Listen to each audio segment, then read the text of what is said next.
is the sense of majesty and beauty and repose, a blended holiness of earth and sky, something that makes this individual spot, this small abiding place of many men, a termination and a last retreat, a center come from wheresoe'er you will, a whole without dependence or defect, made for itself and happy in itself. Perfect contentment, unity entire. In the early years of the 19th century, a poet at the height of his powers pays tribute to his chosen dwelling place, the Vale of Grasmere in the English Lake District. Now, almost 2 centuries later, people from all over the world come here to visit the home of the first and the greatest of the nature poets, William Wordsworth. And to a very large extent, the mountains, lakes, valleys and farms that they see are still as Wordsworth saw them. The coming of the motor car and the sheer numbers of visitors have robbed the more popular places of their tranquility. But in the heights and away from the beaten track, the majesty and beauty and repose are still there for those who seek them. The survival of the English Lake District, relatively intact into the closing years of the 20th century, has been no accident. Most of Cumbria is a designated national park. The National Trust acquired its first piece of land here and now has almost 100,000 acres under its care. Local and regional planners ensure that new developments are in keeping with traditional local architecture. National Trust, National Park, two bodies whose very titles echo exactly the principles expressed by Wordsworth addressing future property owners in his widely read Guide to the Lakes 150 years ago. It is then much to be wished that a better taste should prevail among these new proprietors, and, as they cannot be expected to leave things to themselves, that skill and knowledge should prevent unnecessary deviations from that path of simplicity and beauty along which, without design and unconsciously, their humble predecessors have moved. In this wish, the author will be joined by persons of pure taste throughout the whole island, who, by their visits, often repeated, to the lakes in the north of England, testify that they deem the district a sort of national property, in which every man has a right and interest, who has an eye to perceive and a heart to enjoy.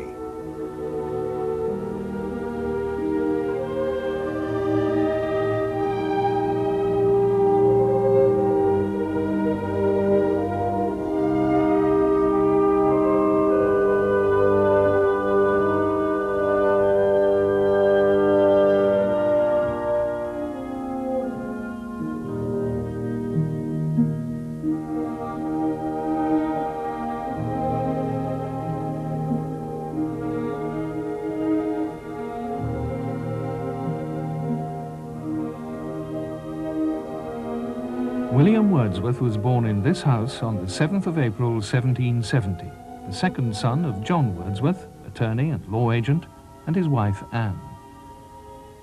With 2 other brothers and his sister Dorothy, young William spent a happy childhood here by his beloved river Derwent, wandering in the fields and playing in the ruins of Cockermouth Castle, all against the matchless backcloth of the nearby Skiddaw range of mountains.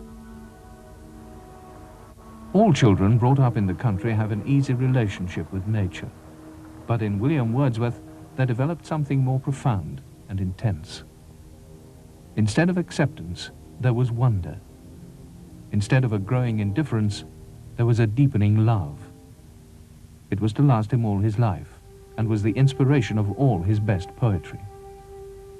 My heart leaps up when I behold a rainbow in the sky. So was it when my life began. So is it now I am a man. So be it when I shall grow old, or let me die. The child is father of the man, and I could wish my days to be bound each to each with natural piety. Wordsworth's lifelong passion for rivers, especially for the watercourses of his native region, began with his childhood companion, the Derwent. Behind my father's house he passed close by, along the margin of our terrace walk. He was a playmate, whom we dearly loved. In 1778, Mrs. Wordsworth died, and at the age of 8, William underwent a dramatic and important change to his life. He was sent with his brothers to the grammar school in the flourishing market town of Hawkshead, a few miles to the west of Windermere. Here, for almost 10 years, the school, which had a fine scholastic tradition, fed Wordsworth's eager young mind, and the widow Anne Tyson provided the love and warmth of a real home at her cottage in the town. William did well at the school. His gift for poetry was encouraged by the headmaster, Henry Taylor, but Wordsworth was not the typical poetic youth, alone and palely loitering. He was popular with his fellow scholars, joining in the rough games and country pastimes. Yet it was during these very boyish pursuits, such as the raiding of ravens' nests on exposed cliff faces to protect the farmers' lambs, that the boy's imagination was fired.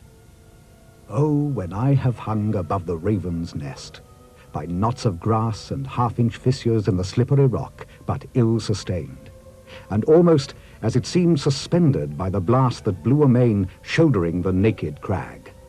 Oh, at that time, while on the perilous ridge I hung alone, with what strange utterance did the loud, dry wind blow through my ears? The sky seemed not a sky of earth, and with what motion moved the clouds.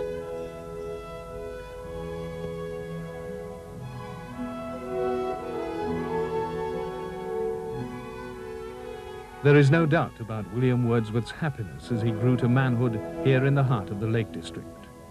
His expeditions on foot ranged far and wide. The insatiable desire to follow any winding road and discover what lay on the other side of the hill was his in abundance. And many a day, Anne Tyson didn't set eyes on her young charge from early morning until he returned exhausted after dusk. My morning walks were early. Oft, before the hours of school, I travelled round our little lake. 5 miles of pleasant wandering. Happy time. Our little lake was Estwick Water, the smallest of the English lakes, obviously a favourite haunt of the young Wordsworth, and the scene of his early skating prowess. He remained fond of skating all his life. It was during one of his schoolboy expeditions, one golden summer holiday, that Wordsworth found himself surveying the Vale of Grasmere from a vantage point high on Loughrig Fell. At sight of this seclusion, he forgot his haste, for hasty had his footsteps been, as boyish his pursuits, and sighing said, "What happy fortune were it here to live!" And if a thought of dying, if a thought of mortal separation could intrude, with paradise before him, here to die. But the penniless boy was more of a prophet than he thought. The Vale of Grasmere was to be his home for 50 years of his life, but not yet. William was destined to go up to St. John's College, Cambridge. So the time came when he had to turn his back on everything he loved: home, school, friends, hills, and lakes. Dear native regions, I foretell, from what I feel at this farewell, that wheresoe'er my steps may tend, and whensoe'er my course shall end, if in that hour a single tie survive of local sympathy, my soul will cast the backward view, the longing look alone on you. Thus, while the sun sinks down to rest, far in the regions of the west, though to the vale no parting beam be given, not one memorial gleam, a lingering light he fondly throws on the dear hills where first he rose.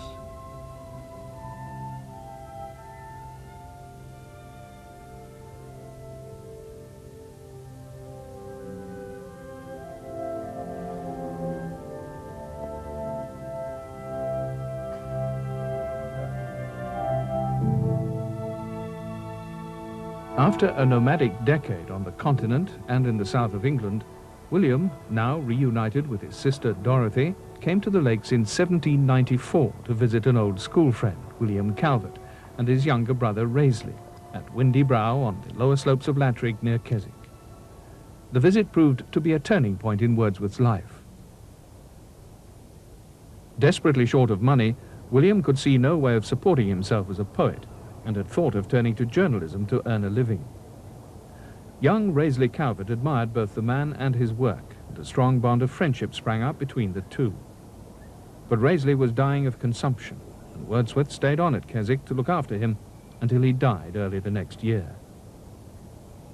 In his will, Raisley Calvert bequeathed to William Wordsworth the sum of £900, an act of faith in the young poet's genius and enough to ensure for him a modest independence. Like many other milestones in Wordsworth's young life, Raisley's generosity was remembered in the great autobiographical poem, The Prelude. Himself no poet, yet far less a common spirit of the world, he deemed that my pursuits and labours lay apart from all that leads to wealth, or even perhaps to necessary maintenance, without some hazard to the finer sense. He cleared a passage for me, and the stream flowed in the bent of nature. The name Calvert and that same spirit of generosity live on today at Old Windy Brow. It's a riding school, part of the Calvert Trust, an organization dedicated to providing activity holidays for disabled people. And now 'tis mine, perchance for life, dear vale, beloved Grasmere. Let the wandering streams take up, the cloud-capped hills repeat the name. One of thy lowly dwellings is my home. In the final month of the 18th century, William and Dorothy settled in the very spot that had so impressed the wandering schoolboy almost 20 years before. Their new home was at Town End on the outskirts of Grasmere village. Raisley Calvert's £900 had enabled them to take the lease at a rent of £8 per annum. Christmas Eve, Grasmere, 1799. My dearest Coleridge, we arrived here last Friday and have now been 4 days in our new abode. Dorothy is much pleased with the house and appurtenances, the orchard especially. In imagination, she's already built a seat with a summer shed on the highest platform, in this, our little domestic slip of mountain. The spot commands a view over the roof of our house, of the lake, the church, Helm Crag, and 2/3 of the vale. Wordsworth's sheer joy at finding himself in such an earthly paradise burst out of him in some of his finest and most accessible poetry. Embrace me then, ye hills, and close me in. Now in the clear and open day I feel your guardianship. I take it to my heart. 'Tis like the solemn shelter of the night. But I would call thee beautiful, for mild and soft and gay and beautiful thou art. Dear valley, having in thy face a smile, though peaceful, full of gladness. Immediately, William, Dorothy, and their friends, particularly Coleridge and the Hutchinson sisters, began to explore every corner of Grasmere Vale. In a very real sense, they made it their own, in that they became very fond of naming favorite spots in the area after each other. These little ceremonies were usually commemorated in turn by a poem from William. A little dell in Easdale became a regular haunt. William named it Emma's Dell after his sister, who appears in this verse as Emma, his pet name for Dorothy. Green leaves were here, but 'twas the foliage of the rocks, the birch, the yew, the holly, and the bright green thorn, with hanging islands of resplendent firs. And on a summit, distant a short space, by any who should look beyond the dell, a single mountain cottage might be seen. I gazed, and to myself I said, our thoughts at least are ours, and this wild nook, my Emma, I will dedicate to thee. To the north of Grasmere, on the side of Greatrigg Man in the Fairfield Range, is the rocky outcrop known as Stone Arthur. But to Dorothy Wordsworth, watching the rays of the sun illuminate its face, it became a towering symbol of the person she loved more than anyone on earth, her brother. 'Tis in truth the loneliest place we have among the clouds, and she who dwells with me, whom I have loved with such communion that no place on earth can ever be a solitude to me, hath to this lonely summit given my name. Some of these places are less easy to recognize. 3 years before they married, William and his bride-to-be, Mary Hutchinson, came across a small pond deep in a green glade far from any path, and were struck by its simple beauty. The travellers know it not, and 'twill remain unknown to them.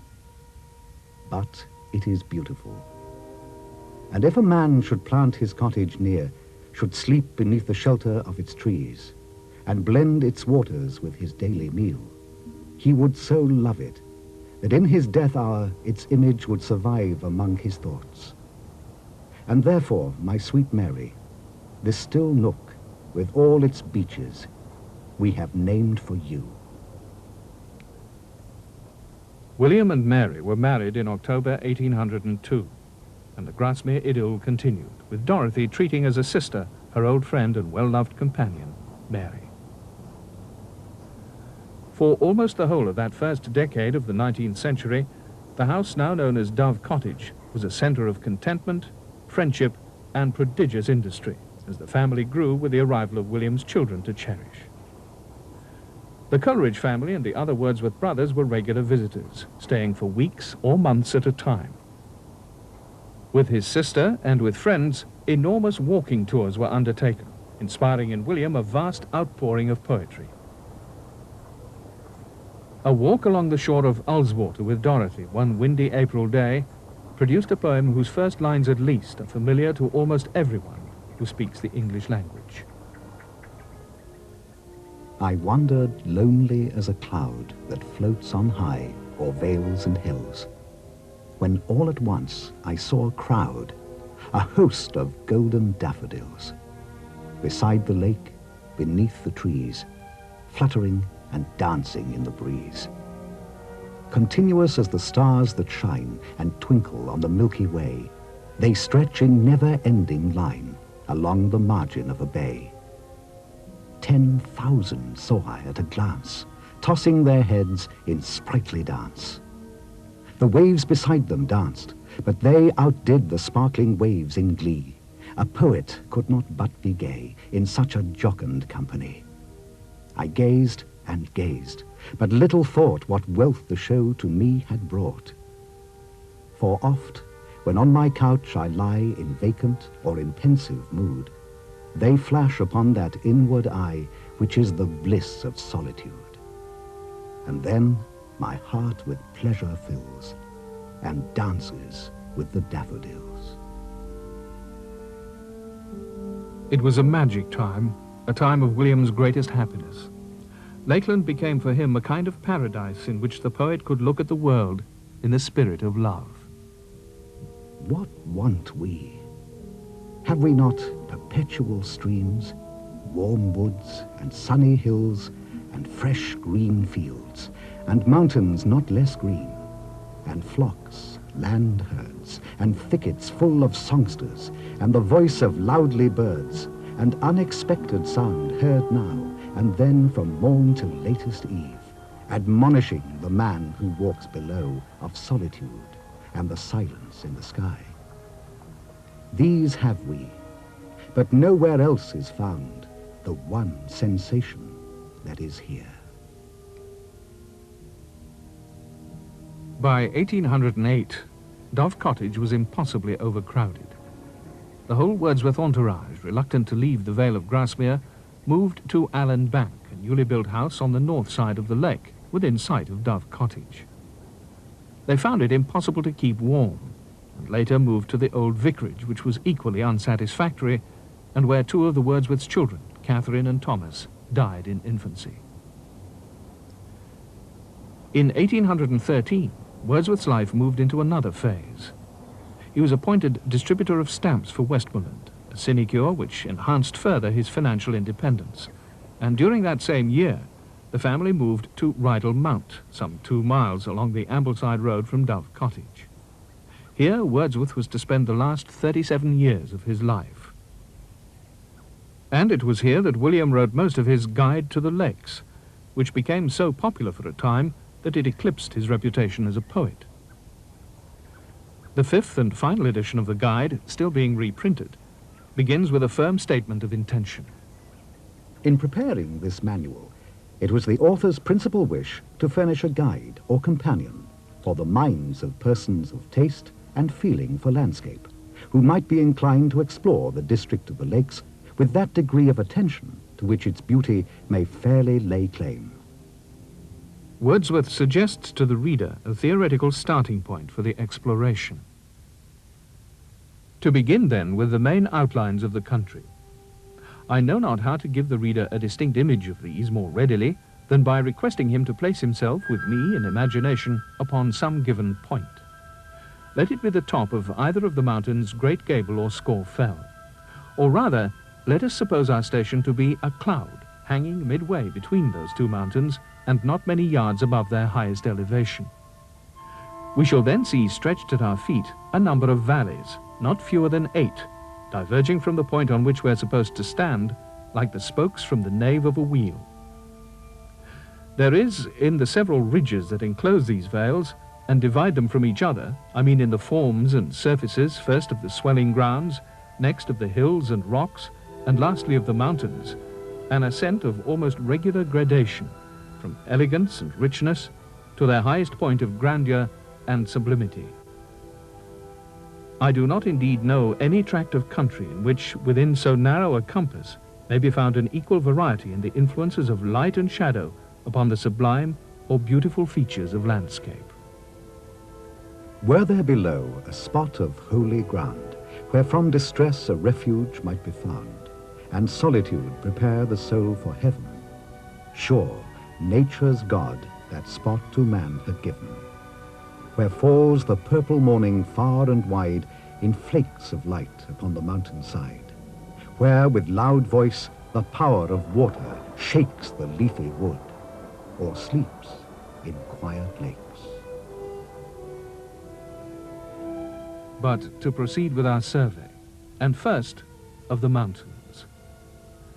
Their forms are endlessly diversified, sweeping easily or boldly in simple majesty, abrupt and precipitous, or soft and elegant. In the combinations which they make, towering above each other or lifting themselves in ridges like the waves of a tumultuous sea, and in the beauty and variety of their surfaces and colors, they are surpassed by none. The general surface of the mountains is turf, rendered rich and green by the moisture of the climate. Sometimes the turf is little broken, the whole covering being soft and downy pasturage. In other places, rocks predominate. The soil is laid bare by torrents and burstings of water from the sides of the mountains in heavy rains, and not infrequently their perpendicular sides are seamed by ravines, formed also by rains and torrents, which, meeting in angular points, entrench and scar the surface with numerous figures like the letters W and Y. Inmate of a mountain dwelling, thou hast clomb aloft and gazed from the watchtowers of Helvellyn, awed, delighted, and amazed. Lo, dwindled woods and meadows, what a vast abyss is there! Lo, the clouds, the solemn shadows, and the glistenings, heavenly fair. When, in the heat of advancing summer, the fresh green tint of the herbage has somewhat faded, it is again revived by the appearance of the fern, profusely spread over the same ground. And upon this plant, more than upon anything else, do the changes which the seasons make in the coloring of the mountains depend. About the first week in October, the rich green which prevailed through the whole summer is usually passed away. The brilliant and varied colors of the fern are then in harmony with the autumnal woods. Bright yellow or lemon color at the base of the mountains, melting gradually through orange to a dark russet brown towards the summit. 'Twas autumn, and a clear and placid day, with warmth as much as needed, from a sun 2 hours declined towards the west. A day with silver clouds and sunshine on the grass, and in the sheltered and the sheltering grove, a perfect stillness. I will take this opportunity of observing that they who have studied the appearances of nature feel that the superiority in point of visual interest of mountainous over other countries is more strikingly displayed in winter than in summer. This, as must be obvious, is partly owing to the forms of the mountains, which of course are not affected by the seasons, but also in no small degree to the greater variety that exists in their winter than in their summer coloring. This variety is such and so harmoniously preserved that it leaves little cause of regret when the splendor of autumn is passed away.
The mosses and lichens are never so fresh and flourishing as in winter, if it be not a season of frost, and their minute beauties prodigally adorn the foreground. Wherever we turn, we find these productions of nature, to which winter is rather favorable than unkindly, scattered over the walls, banks of earth, rocks and stones. Their forms and colors are a source of inexhaustible admiration. Lone flower, hemmed in with snows, and white as they, but hardier far. Once more I see thee bend thy forehead, as if fearful to offend, like an unbidden guest. Though day by day storms, sallying forth from the mountain tops, waylay the rising sun, and on the plains descend, yet art thou welcome, welcome as a friend whose zeal outruns his promise. Blue-eyed May shall soon behold this border thickly set with bright jonquils, their odors lavishing on the soft west wind and his frolic peers. Nor will I then thy modest grace forget, chaste snowdrop, ventureless harbinger of spring, and pensive monitor of fleeting years. It has been said that in human life there are moments worth ages.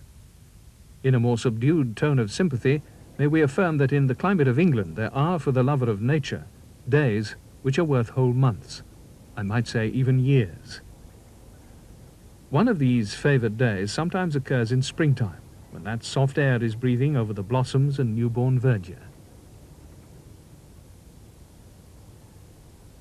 The space between the middle or last week in May and the middle or last week in June may be pointed out as affording the best combination of long days, fine weather, and variety of impressions.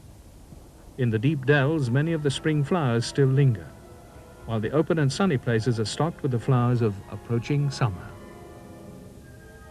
I've watched you now a full half hour, self-poised upon that yellow flower.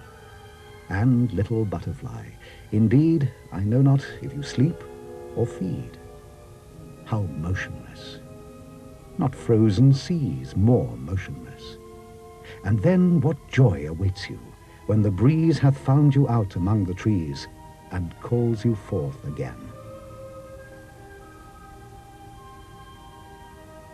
As much the greatest number of lake tourists begin by passing from Kendal to Bowness upon Windermere, our notices shall commence with that lake.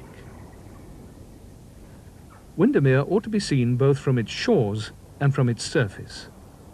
None of the other lakes unfold so many fresh beauties to him who sails upon them. This is owing to its greater size, to the islands, and to its having two vales at the head with their accompanying mountains of nearly equal dignity.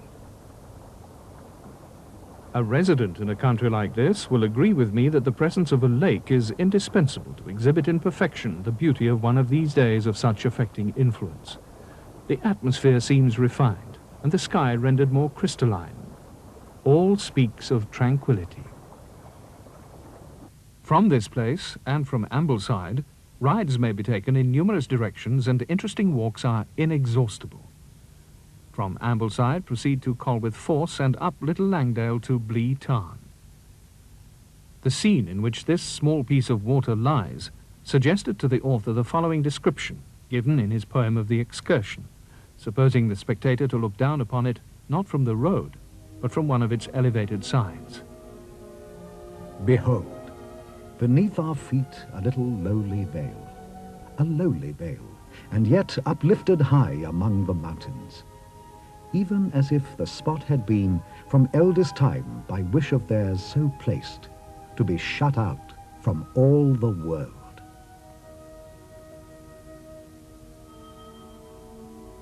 The direct road from Ambleside to Keswick does not show to advantage Thirlmere or Withburn Lake, with its surrounding mountains. By a traveller proceeding at leisure, a deviation ought to be made from the main road when he has advanced a little beyond the 6th milestone short of Keswick, from which point there is a noble view of the Vale of Legberthwaite, with Blencathra, commonly called Saddleback, in front. This is the spot. How mildly does the sun shine in between the fading leaves. The air in the habitual silence of this wood is more than silent. And this bed of heath, where shall we find so sweet a resting place?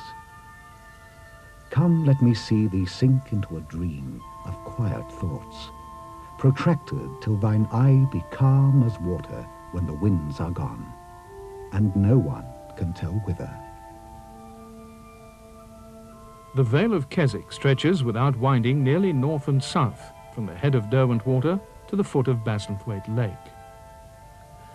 The form of the lake is most perfect when, like Derwent Water, it least resembles that of a river, and is contemplated with that placid and quiet feeling which belongs peculiarly to the lake, as a body of still water under the influence of no current, reflecting therefore the clouds, the light, and all the imagery of the sky and surrounding hills, expressing also and making visible the changes of the atmosphere and motions of the lightest breeze, and subject to agitation only from the winds.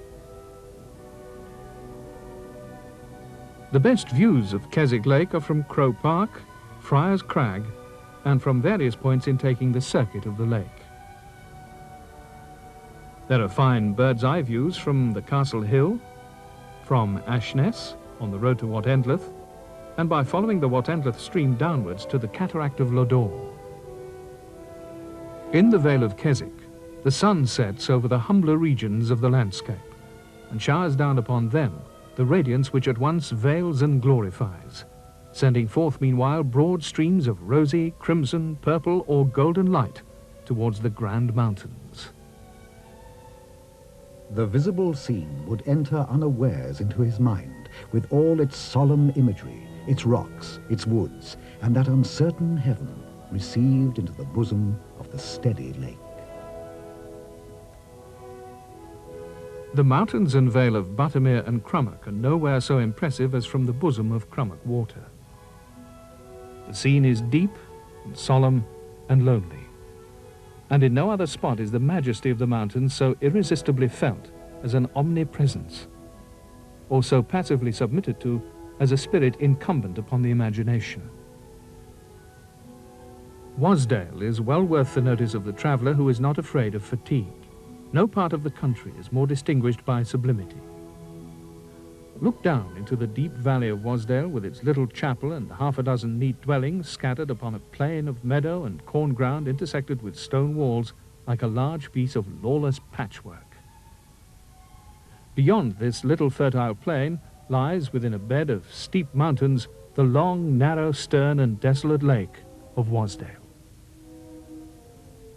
Iron is the principle of decomposition in these rocks, and hence when they become pulverized, the elementary particles crumbling down overspread in many places the steep and almost precipitous sides of the mountains with an intermixture of colors like the compound hues of a dove's neck. Where, save the rugged road, we find no appanage of humankind, nor hint of man, if stone or rock seem not his handiwork to mock by something cognizably shaped. Mockery, or model roughly hewn, and left as if by earthquake strewn, or from the flood escaped. We will conclude with Ullswater, as being perhaps on the whole the happiest combination of beauty and grandeur which any of the lakes affords. This vale, like the others, loses much of its effect by being entered from the head, so that it is better to go from Keswick through Matterdale and descend upon Gowbarrow Park. You are thus brought at once upon a magnificent view of the two higher reaches of the lake. Ara Force thunders down the gill on the left, at a small distance from the road. Here is a powerful brook which dashes among rocks through a deep glen, hung on every side with a rich and happy mixture of native wood.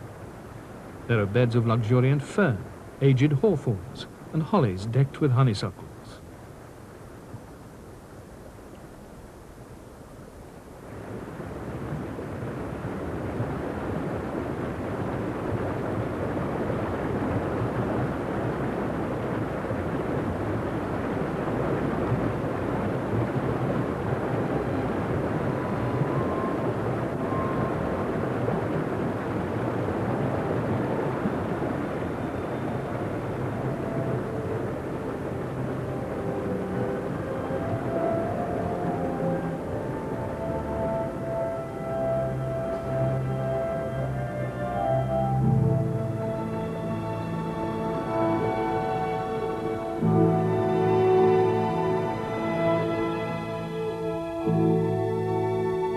In order to see the lower part of the lake to advantage, it is necessary to go round by Pooley Bridge and to ride at least 3 miles along the Westmoreland side of the water towards Martindale.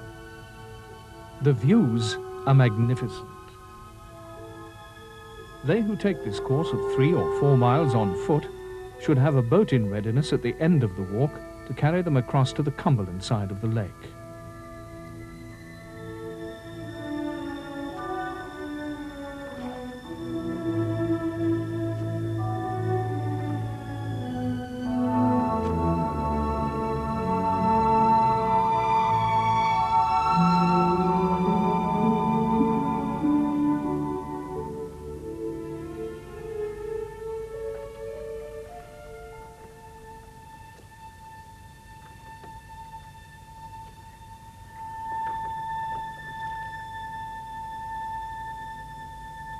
Poet laureate for the last 7 years of his life, William Wordsworth died at Rydal Mount on the 23rd of April, 1850.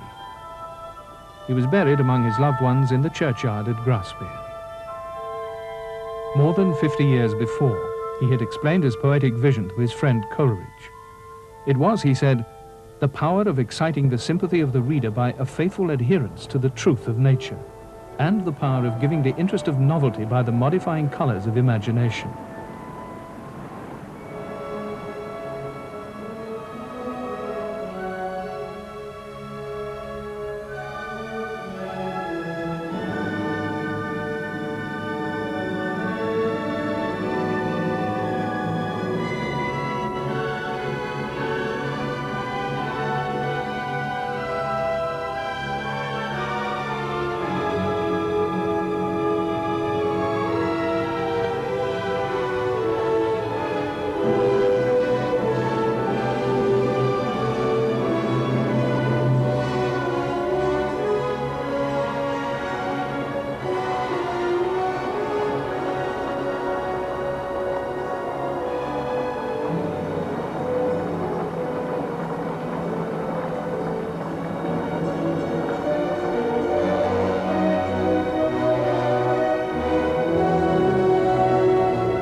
the sudden charm which accidents of light and shade, which moonlight or sunset diffused over a known and familiar landscape, appear to represent the practicability of combining both. These are the poetry of nature. Yet were I destitute of all those human sentiments that make this earth so dear, if I should fail with grateful voice to speak of you, ye mountains, and ye lakes, and sounding cataracts, ye mists and winds that dwell among the hills where I was born.